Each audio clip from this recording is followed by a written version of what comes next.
नमस्कार, मी डॉक्टर अनुजा केळकर. मी सायकॅट्रिस्ट आहे, डी ॲडिक्शन स्पेशालिस्ट आहे, सायकोथेरपिस्ट आहे आणि केळकर क्लिनिक घोडबंदर रोड ठाणेमध्ये ॲज अ सायकॅट्रिस्ट बऱ्याच वर्षांपासून प्रॅक्टिस करते. सध्या जे कन्सल्टेशन करता येत आहेत तर त्याच्यामध्ये अशी यंग मुलं मुली आहेत किंवा टीनेजर्स आहेत की ज्यांना सोशल मीडिया ॲडिक्शन आहे. त्यांना त्या बाउंड्रीज सोशल मीडियाबरोबर सेट नाही करता येत आहे.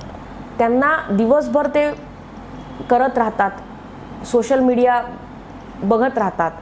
तर सोशल मीडिया नको बघायला नको बघायला नको बघायला हे लोक कंटिन्युअस सांगत असतात. पण मी तुम्हाला आज सांगते की का नको बघायला, त्याचा काय इम्पॅक्ट आहे लॉंग रनमध्ये हे समजून घेणं इम्पॉर्टंट आहे.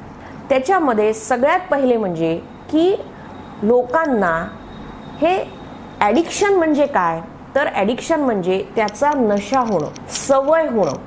आणि ही सवय का होते, तर एक न्यूरोकेमिकल आहे डोपामिन, जे आपल्या मेंदूला एक्स्ट्रा मिळत राहतो आणि ते डोपामिन आनंद देतं. कोणतीही चांगली गोष्ट म्हणजे आनंद देणारी गोष्ट केली की तो आनंद मिळत राहतो.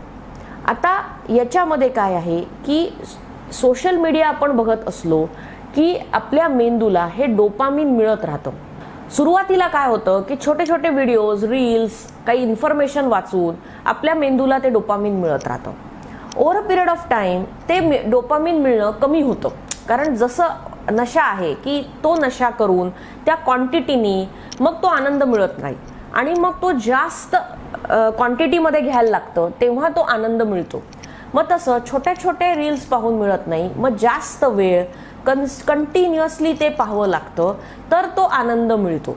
मग त्याच्यात आपला वेळ खूप जातो, कंटिन्युअस आपण त्याच्यात बिझी राहतो, कारण तो आनंद आपल्याला कंटिन्युअस हवा असतो. याचबरोबर काय होतं की कंटिन्युअस हे केल्यामुळे लोकांना सारखं बघितल्यामुळे रिअल काय आहे आणि रील काय आहे, म्हणजे व्हर्च्युअल वर्ल्ड आणि रिअल वर्ल्ड याच्यातला जो बाउंड्री आहे, जो पडदा आहे, तो आपला धुसर होत जातो. आपल्याला असं वाटतं की लोक किती छान जगतायत, किती हॅपी आहेत, किती श्रीमंत आहेत, किती मस्त आयुष्य जगतायत आणि आपण बघा कसे जगतो आहे.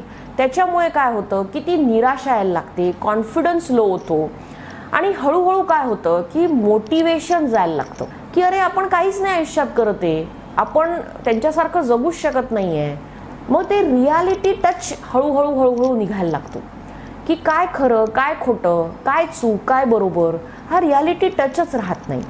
आणि मग हळूहळू त्याच्यामुळे काय होतं की फ्रस्ट्रेशन यायला लागतं, की इरिटेशन वाढायला लागतं की अरे मी असं जगतच नाही आहे, अरे मी हे करतच नाही आहे, अरे माझ्याकडून हे होतच नाही आहे.